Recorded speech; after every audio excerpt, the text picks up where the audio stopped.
Good morning, ladies and gentlemen. We are back again. The series is ongoing. It's crawling. It's making small efforts. But like they say, small efforts make big changes. And we have a small bit of change today.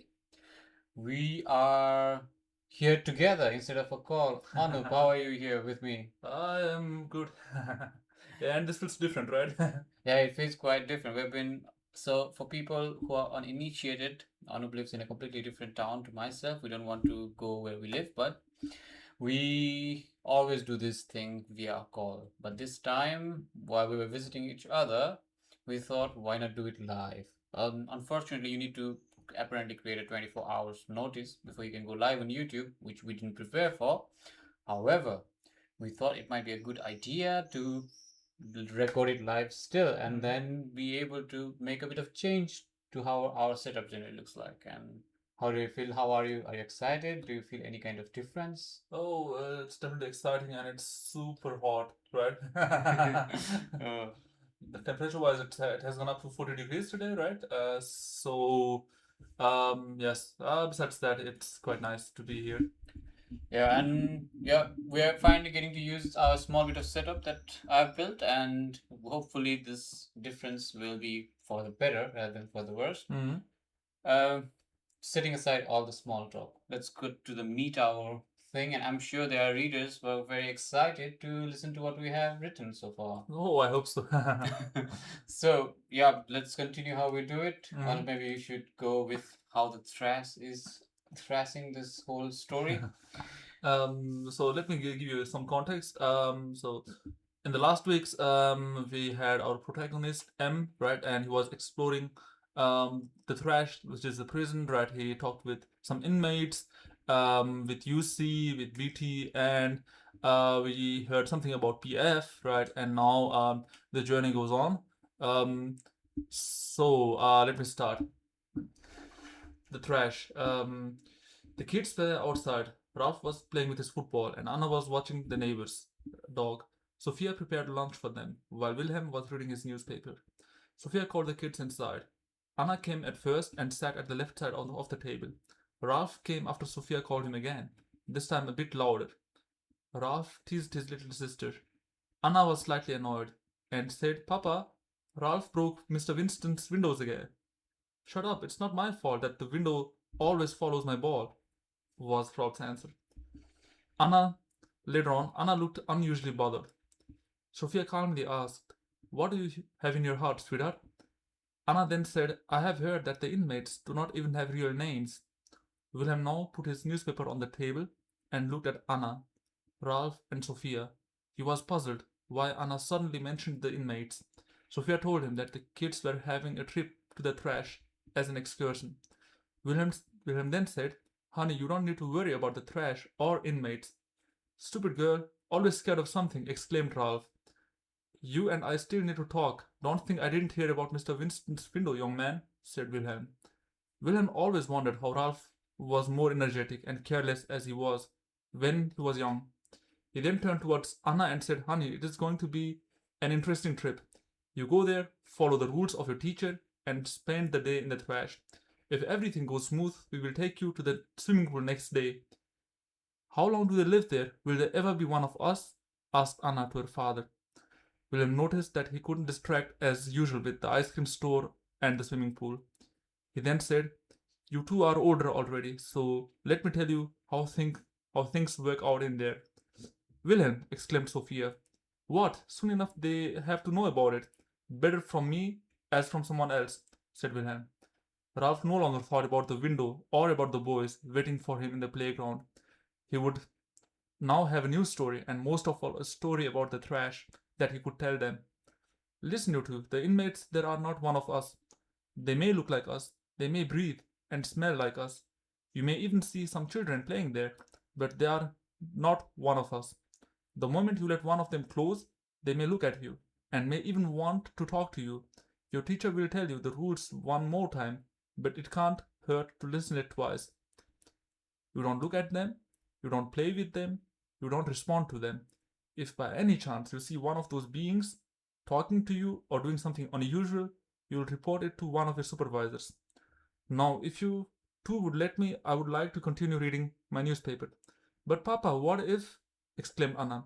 No more words about the trash or the inmates, young lady, was Wilhelm's answer. Anna knew it was futile to continue the conversation further. Sophia took Anna to a room and they tried to solve some puzzles. Ralph and Wilhelm talked for a while. Ralph then left the kitchen and jumped on his bicycle. He went to meet his friends. He saw two of them waiting. Tommy was slightly shorter than Ralph and more plump. He wore a red t-shirt and blue pants as usual. Martin, the eldest of the four kids, was taller than Ralph and also slightly bulkier. The four of them quarreled equally, but everyone knew that Martin was the leader. Sam was not there. Sam was Caucasian, and he was the shortest of the four, but also equally the noisiest and angriest of them.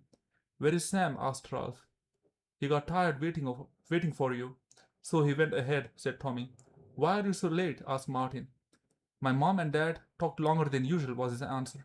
But I got something new about the trash, said Ralph. And like this, my story ends for this week. Nice. Some more world building outside of trash. So there's a nice change of pace, right? Get to listen to some name of characters. That's not a one syllable letter, but I like it. There's some nice exposition that you have created, and yeah, I'm really excited to listen to what happens more. A bit, I would say, dull compared to the action that was going inside. The rest, the world is completely different there. But I think these kind of moments are necessary to give some meat into it. I'm really waiting for when Anna is going to visit the Thras and how she is going to be affected by all that. She sees that little kids are very impressionable, so I would imagine it's going to leave some impact in her, right? Yes, definitely. Yeah, I also thought like some names wouldn't hurt, right? After hearing UC all the time. Yeah. Okay, it's always a difficult task to go after you, but hopefully, I can say something that's interesting.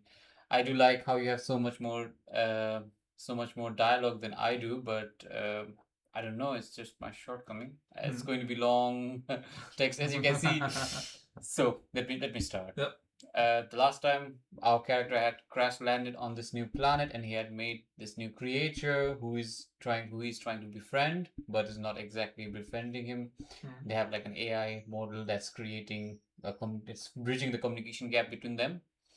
So they have a small bit of conversation about the world and so on. So I was confused. So they had a conversation and this is what happens after that.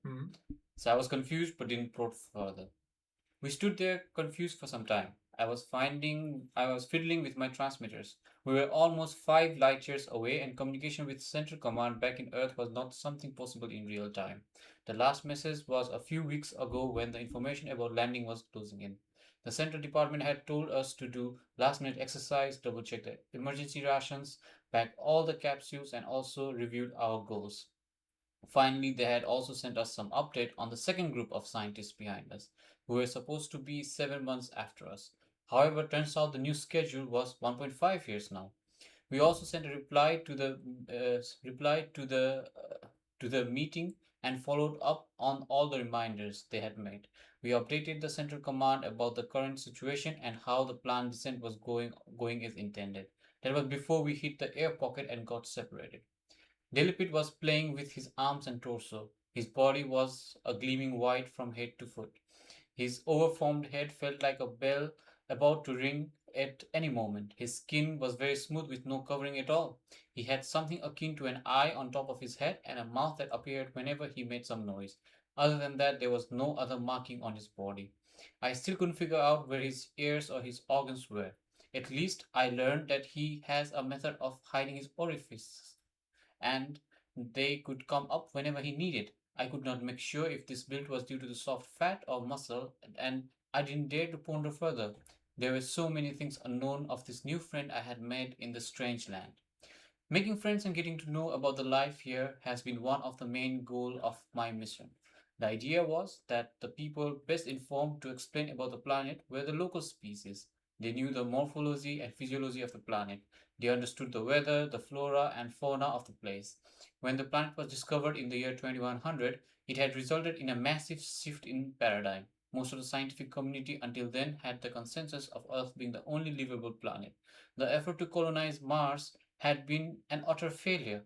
The plans made perfect sense. First, unmanned rovers were sent to find suitable places in Mars to send the first equipment. The rovers were tasked with finding the place with the optimum temperature where a living plant could be grown. There were a few patches that would warm up to 30 degrees during the day. These were later seeded by use of a medium terrariums that would be kept warm in the evening by means of a baby warmer. That phase of plant had been a success, with the terrarium surviving for as much as 6 months. After that, the cost of maintaining the terrarium got only higher. Then the preparations for the first temporary mission began. The idea was to inhabit Mars for 1 week and make a safe journey, establish supply lines, and then build on the success of the terrarium to terraform the red planet. This is where the first hurdle were met. While there was sufficient technology to travel from Earth to Mars in only 3 months, there was not sufficient technology to make the same travel back, especially in such a short period. There are only select times of the year when both the planets are aligned well enough to make a travel possible, and a return trip will need something like that to work. The private space tourism found people willing to write themselves in history, and the first 10 people were launched towards the new frontier. However, they couldn't make it to the planet. The amateurs had not sufficiently gauged the risk of the trips to their mind, and the large group disintegrated, and mutiny caused them to get lost in the space. They were later recovered with their body frozen crisp due to the space cold. So that's it. What I have written, I'm trying to build a bit of a lore behind space travel that's ongoing using existing method. One thing I can already spoil is that this kind of mission is more like a one-way trip rather than two-way trip.